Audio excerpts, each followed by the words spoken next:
Madam గారు, ఇప్పుడు విశాఖపట్నంలోని కూటమి ప్రభుత్వం చాలా వేగవంతంగా అభివృద్ధి చేయడానికి ప్రయత్నిస్తుంది. అలాగే ఆంధ్రప్రదేశ్ కి కూటమి ప్రభుత్వం వచ్చిన తర్వాత చంద్రబాబు నాయుడు గారి పరిపాలన ఎట్లా ఉంది? చంద్రబాబు నాయుడు గారు ఉన్నారంటే ఎప్పుడైనా కూడా బానే ఉంటుందండి.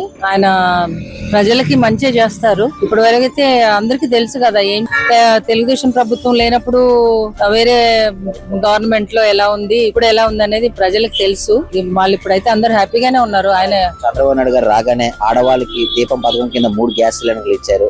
అట్లాగే మహిళలకి బస్ ఫ్రీ పెట్టారు. ఎలా అనిపిస్తుంది మేడం? అతను రాగానే ముఖ్యంగా మహిళలకి ఎక్కువ ప్రాధాన్యత చూపించారు చంద్రబాబు నాయుడు గారు. అతను ఈ వయసులో కూడా అనేక రకాల దేశాలు తిరిగి అనేక రకాల కంపెనీలు పెట్టుబడులు తీసుకుని వస్తున్నారు ఆంధ్రప్రదేశ్. ఎలా చాలా సంతోషంగానే ఉన్నామండి. ఇప్పుడు ఉన్న గవర్నమెంట్ తోటి అయితే అందరూ హ్యాపీ.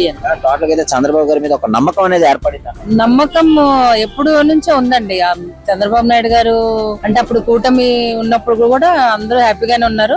ఆయనకి తిరుగులేదనుకోండి. చంద్రబాబు నాయుడు గారు అంటే చిన్న పిల్లల నుంచి కూడా అందరూ హ్యాపీ. ఆయన పేరు వింటే కూడా వైబ్రేషన్స్ వస్తాయి. అలాంటి నాయకుడు ఉండడం అనేది హైదరాబాద్ చూసినట్లయితే అతను ఏ విధంగా అయితే డెవలప్మెంట్ చేశారు, అలాగే ఆంధ్రప్రదేశ్ కూడా అదే విధంగా డెవలప్ చేస్తారు. తెలంగాణలో ఉన్నప్పుడు ఫస్ట్ అయితే ఇప్పుడు అన్ని ఐటీ కంపెనీస్ కూడా చాలా మట్టుకు అతను తీసుకొచ్చినవి ఉన్నాయి. చాలా డెవలపింగ్ ఈ రోజు తెలంగాణలో అభివృద్ధి చెందిందంటే మాత్రం చంద్రబాబు నాయుడు గారే 100% అది. ఇప్పుడు మళ్ళీ ఇక్కడ ఆంధ్రాలో కూడా ఆయననే చేస్తున్నారు.